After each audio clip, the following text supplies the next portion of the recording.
Good morning from Panhandle Outdoors, America's only daily outdoor TV show.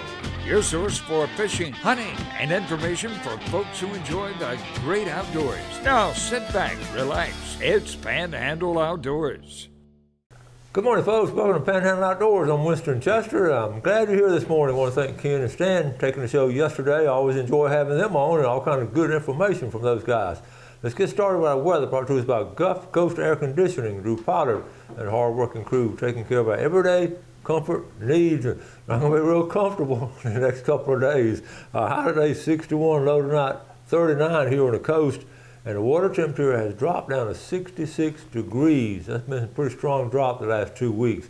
The river reading is brought to us by Panama City Coca-Cola. And you know what's going to happen on the rivers. Take a look at the Apalachicola Bluntstown. It's going up a little bit. This morning is reading 4.7. But how about the Choctawhatchee Carabel? 5 foot right now and going up. It's going to continue to go up. There's going to be some strong weather coming in and stormy, and just be careful out there. The wind's going to be coming west, northwest at about 15 to 25. That's strong. It's going to be cold, and listen, if you're out on doing the tide's okay today, but look at Saturday's tide. Some of the best tides of the month is going to be Saturday, but this morning is low at 417 and a high at 624 tonight. I will take a break, come back with our special guest.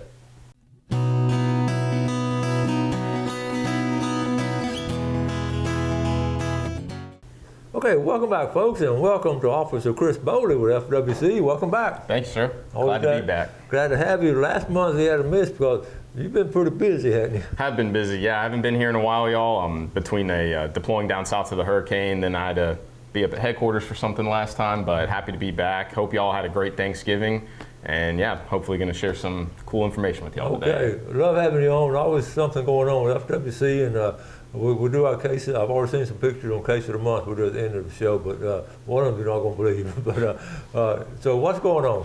Well, it's kind of funny when coming in here, I thought, oh, next time I'll be on, I'll be saying, hey guys, red snapper's closed. Hope y'all took advantage of it. But it's actually been extended, which is great news. I'm sure all y'all are excited about that. I know I am. Mm-hmm. So similar to the way it was last time, it's going to be all the weekends through December. So on the weekends, you can go out and snapper fish. But during the week of Christmas, it's actually going to be that whole thing from the holiday to holiday. So from Christmas Eve, December 24th through New Year's Eve, the 31st, you will be able to snapper fish. So make sure you get out there and take advantage of that like y'all have been. We've been seeing some awesome fish come in, seen some violations too, but it's a great opportunity to get out there. If you've missed the last couple windows, if the weather's nice and not too cold and windy, get out there and get you some red snapper. Yeah, and I wouldn't recommend it right in the next couple of days, but it's going to be some, during Christmas we have such pretty weather a lot of times during that time, so it'll be a good time to go. Absolutely, and if you guys are going to be out there fishing, even if you're on a boat going duck hunting or anything, I don't know if y'all heard recently in the news, there were 2 vessel incidents in our area here in Bay County and over in Walton County, with one of them being a fatality. Both incidents involved people that are going into the water, getting thrown from their vessel or the vessel sinking. So I know I sound like a broken record. All summer I talked about it, but I just want to harp again on vessel safety. If you're on a boat at night, please wear your PFD. It's not a time to be prideful, and I know you may not like wearing a big orange puffy thing, but I can guarantee you if you're thrown into the water, you'll be happy that you're wearing it. Right now, especially with the colder weather, sun sets early and it gets cold, the water temperature is going to be really cold. So if you get thrown in the water, being able to keep your head above water, being able to float, not having to fight that, and you can focus on, if your head's above water, you can still utilize a whistle, you can still call out for help. So please have all of your safety gear, especially if it's going to be early in the mornings or at night. When visibility is low, have flares, any sort of visual distress signal. And I always tell people, only go as fast as you're willing to hit something. If you're out on the open water or in the bay, lots of wind, the waves, you can hit those things you don't see them coming. And if you're going to be anywhere in the rivers or the lakes and you're going to be out there duck hunting, there's stumps, all kinds of stuff, other boats as well. When you go out there hunting, you're wearing camouflage, right? Your boat might be camouflaged, so you're already trying to be hard to see. If you get thrown in the water, you're even going to be harder to see. So please have something high vis if an emergency does happen. And I really recommend, if you're going to be operating a vessel at night, just go ahead and put on your PFD. You make it back to the dock safely, and all you got to do is take it off. I'd rather come home wearing the PFD than an emergency happen and not have it at all. And you've seen it right here locally. And I talked last week on the show about that incident up in Kentucky Lake at Tennessee with a duck hunter. But that happened right here too. And you've seen it. It did. Right here in Bay County, we had 3 individuals that were thrown from a vessel, and then we had a vessel sink that led to a fatality over in Walton County. Hats off to our dive team. They were able to recover the body, but we want to rescue people, not recover bodies. So please do everything you can to stay safe out there, whether you're fishing or hunting during this holiday time. And a lot of times we don't. For some reason we don't think about boating safety in December and January. We don't. In summertime we think more about it. But you're right. We got to re-emphasize the importance of wearing those life jackets. We talk about it on the show all the time. So it is so true.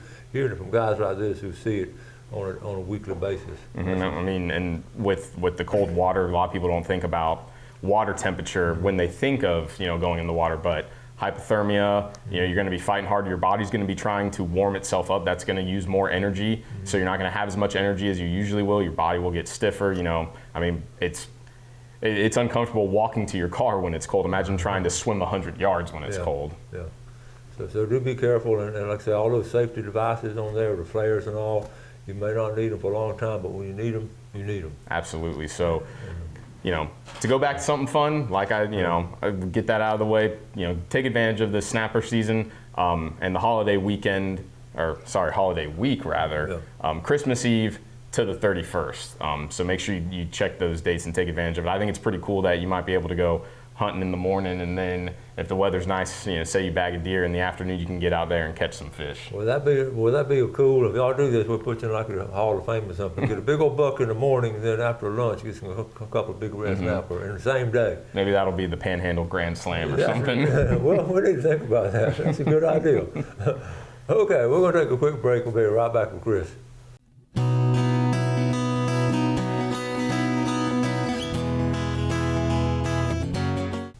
Okay, welcome back. Sitting here doing a good show. Officer Chris Bowley with FWC, and while we're off during the commercial break, he mentioned something that's so true. He used the word complacent, because I was telling him about how duck hunters are, they get in trouble more than anybody.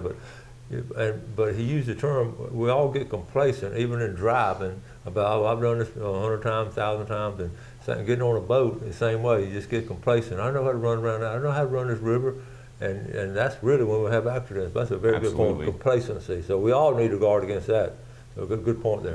Okay, what else you got? All right, so next let's shift from the water and let's get on land, because right now we're in the thick of deer season. I'm sure, checked a bunch of y'all out there. Most people are doing the right thing, and I know I'm going to get out there soon and go hunting myself. But you've been too busy to go hunting. I know, we've been working too much. I haven't had a chance, but all next week I have off. I'll be hunting every day. Good. So let's talk about deer. We are in Zone D. So right now we've got muzzleloader going on until Friday, and general gun will open back up Saturday. So from this Saturday on, you can take your rifles out there. You can get back to rifle hunting. Just touching on bag limits. For the season 2 of your bag limit can be antlerless deer, but you can't take 2 antlerless deer in a single day, and you might see a case later about that. But I know that can be kind of confusing to some people, the way it's written, but I just wanted to touch on that. Now, if you are in D2, that CWD zone, I one time when I was on here, I spoke about that executive order, some restrictions got lifted. In that zone, you're able to take 3 antlerless deer throughout the whole season, where in D1, the antlerless weekend is the 28th and the 29th of December. So if you're going to be hunting up there north of I-10 in that D2, you're able to take antlerless deer all season long, but not if you're in a WMA. So that's another thing that can kind of confuse some people. So if you are hunting on a WMA in that D2 zone, you can't take up to 3. So I just wanted to clarify on that. Some people have been asking me about it. We've been fielding some phone calls, so I wanted to make sure to mention that, get that out to y'all. Now, one thing we've seen with once hunting season kind of starts rolling, we're going to have a high influx of hunting calls, but we're also going to have a high influx of trespassing calls, with hunters trespassing on their people's private property or the leases that they're using. Sometimes it's it's just regular old ignorance, people not sure where they're at. Sometimes it's more nefarious. If you see someone on your property, whether it's in person or on a game camera, please call us. We can come out and handle it. Try not to be too confrontational. Let's face it, everyone that is out there hunting is going to have a weapon, whether it's a firearm or a bow or something on them. Things get heated. Please call us if someone is trespassing. we have the power of the law on our side to go out and take enforcement action. But we've been seeing a lot of it. People have been giving us game camera footage, photographs that they've taken. So y'all that are trespassing, I mean, we are following up on it. We have really good photos and everything. So if you have cameras strategically placed and you capture anyone trespassing, please let us know. If you're out there hunting and you're not sure where you are, there's some great apps out there. Onyx, I'm sure most of y'all are familiar with it. Onyx is good. Even if you have to look up the property appraiser's website and see where property lines are, please know where your 2 feet are. We talk about with firearm safety, knowing what's beyond, your shot and all that kind of stuff. Also know where your 2 feet are, because, trespassing, right? That's a crime. And what happens when you couple any crime with a firearm? It gets a lot worse. So trespass with a firearm is a felony. Trespass by projectile, your bullet goes somewhere, that's a felony. So please ensure you know where you are. And if you have something to report, please call us. We can mobilize and get there quickly. If you are having issues and your property isn't posted and you want to post it, make sure you put no trespassing signs on all 4 corners of your property and throughout the property perimeter, and make sure those signs are no more than 500 feet apart, because that can be the trespass warning, and we can take enforcement action. But please, we've been seeing a lot of issues with trespassing. I've gotten, this weekend, I think I got dispatched to 5 different trespassing calls. Wow. So if you have hunters trespassing, please call us. Sometimes, like I said, it's just a simple mistake. We'll handle it that way. If someone has snuck into your property and set up a blind and bait and all that stuff, we'll handle that too. But please just know where you are, be responsible. We promote ethical and responsible hunting. That's part of it too. Not just making sure you're in the bag limit and the size limit and using the right ammo and all that stuff. Part of being a responsible and ethical hunter is making sure that you're not going on someone else's property, breaking any other laws that may not be game and fish related. It might just be simple trespass related. So please ensure you're doing everything you can. That's interesting. Are you seeing the people that you get to talk to, are they doing it accidentally, or has it been a combination of some of them intentional? It's a little bit of both. I mean, we had one case here in our county where I showed up and some people actually shot off the lock of someone's lease. And, we have it in evidence. I have a lock that has a bullet in it. I've got a casing from the ground. So, a situation like that is something that really needs to be brought to our attention. If that happens, don't try to handle it yourself. Please call us and we can investigate it. I understand, with dog hunters, right? People who run dogs. Okay, a dog doesn't know property line. Your dog runs on someone else's property. That's going to happen. But that doesn't, if you need to go retrieve your dog, that doesn't give you the authority to shoot off someone's lock or, jump over someone's gate and walk in there. That's trespassing. If you know the property owner, contact them. If you don't, try to find out who they are. Because you don't want to get jammed up for something if it is something simple like that, and if it is an accident, accidents happen. But we have seen some more nefarious intention of people purposefully, not only just going on someone's property, but actually shooting their property, right? Shooting a lock off. So we've been seeing a lot of it. But yeah, please, if you are having issues, post your property if you're able to. If not, maybe you have cameras that are strategically placed that can capture some of these trespassers, because that's hard to believe they shoot off a lock. But speaking of dog hunters and all, now it's come such a long way from back in the day with the radio collars and all. You keep up with the dogs, and it's a lot better. I know I've been with dog hunters, and I've been with people who have property, and there's a lot better relationship now because they know where the dog's going. They can try to cut them off before it gets on property. Plus, these dog hunters have these huge leases, 12, 14,000 acres. And they have plenty of room to roll, so it's a lot better than it used to be. So. Oh, absolutely. And then a lot of times their information will be on their collars. If you find a dog on your property that someone's dog accidentally came in there, look at the collar. You might be able to contact the owner. I understand you don't want dogs running on your property. It can make you angry, but also understand it's a dog, right? It's not going to know, oh, this is where Miss Jones's property line begins. Yeah, exactly. They don't understand that. So. It happens, but if there are any issues that escalate, please always call us, call our dispatch number, or if you have a contact for a local officer, call them immediately and we can get out there and resolve any issues. Very good, very good. Okay, we're going to take a break. We're going to come back with our cases of the month, and you're going to read a lot of these cases of the month. We'll be right back.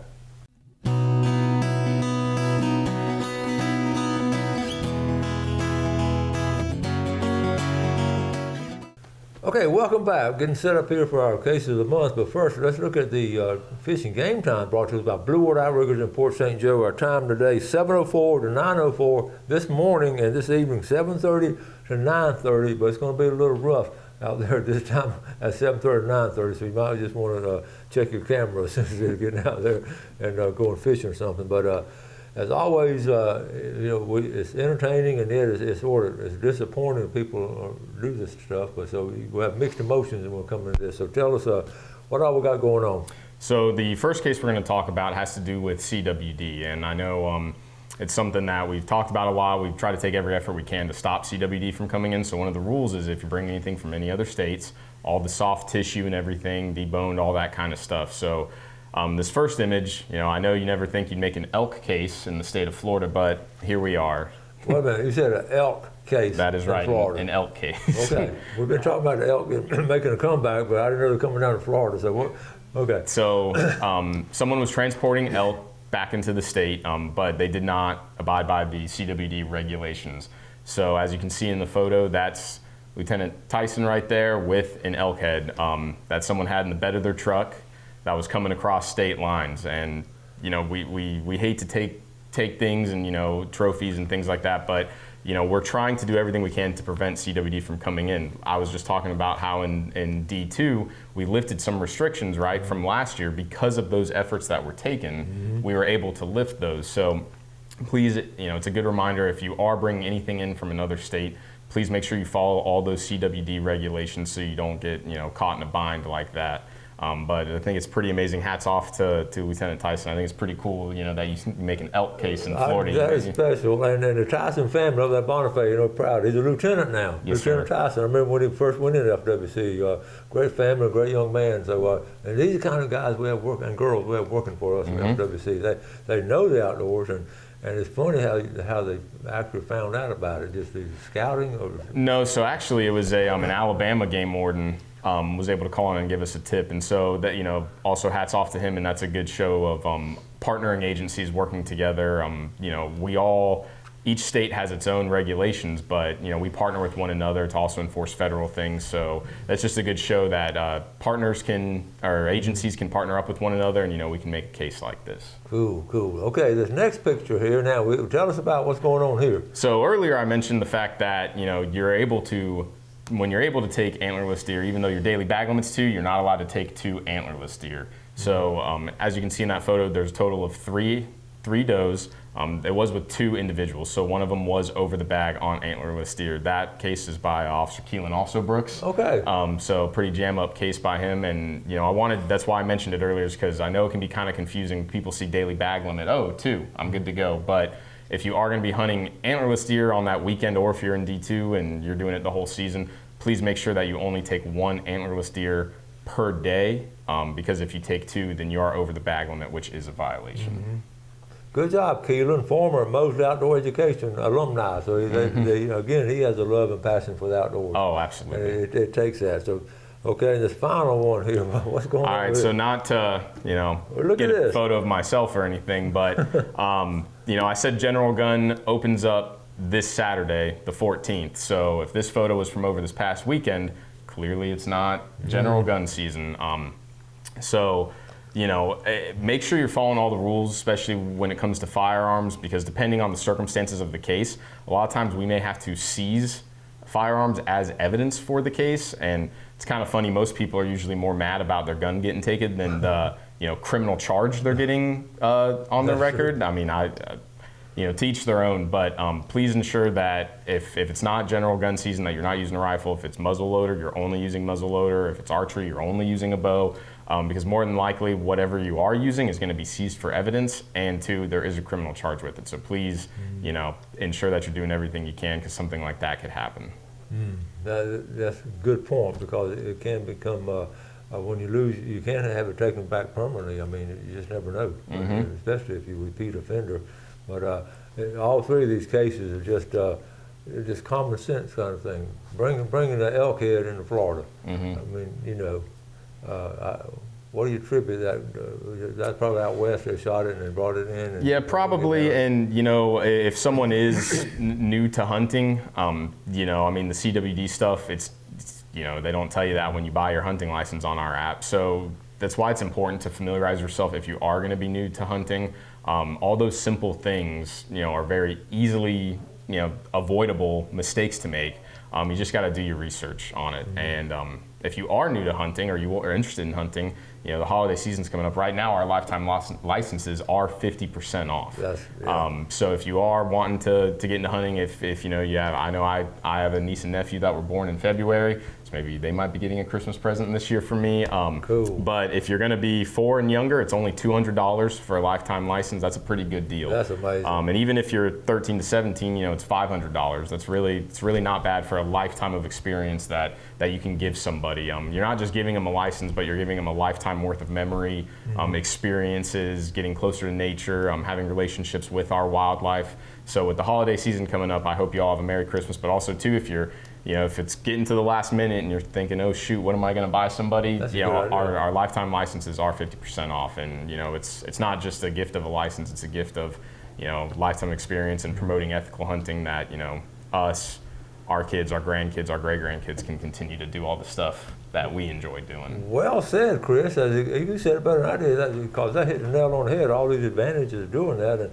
And if it's the last-minute Christmas shopping, that is a great idea. We talked about it before, but we need to be reminded it goes on into the end of this year, I think you can buy it. Or is it yes, it goes. December 30th? Yeah, I think it's the first week of. I think it's January. Okay. Yeah, I apologize. I don't have the exact date, but it's through Christmas. So up until if it's Christmas morning and you're like, oh crap, I need another gift, get on the app and buy it and say, hey, Merry Christmas. Cousin Joe's coming over for Christmas dinner. I got to get him something. So that'll be the case. And at that time, I promise you, next time he comes on, he's going to have a night hunting case. I'm sure between now and then, because that's always a problem this time of year. It is a problem. Probably have a night hunting case. I hope I'll have a photo to show off of me, maybe with a buck or something. Okay, good deal. But yeah, night hunting, please do not night hunt. You don't want to see your gun up here on the TV getting taken by us. Well, good luck next week. Got all week off. Sir. I expect you to text me a picture of a big buck now sometime next week. Yes, sir. Thank you so much, Chris. Thank you. Appreciate you coming on.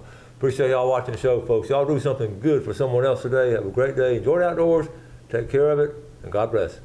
Thanks for watching America's only daily outdoor TV show, Panhandle Outdoors with Winston Chester, featuring hunting, fishing, and other activities and information to help you enjoy the great outdoors. Join us next time for Panhandle Outdoors.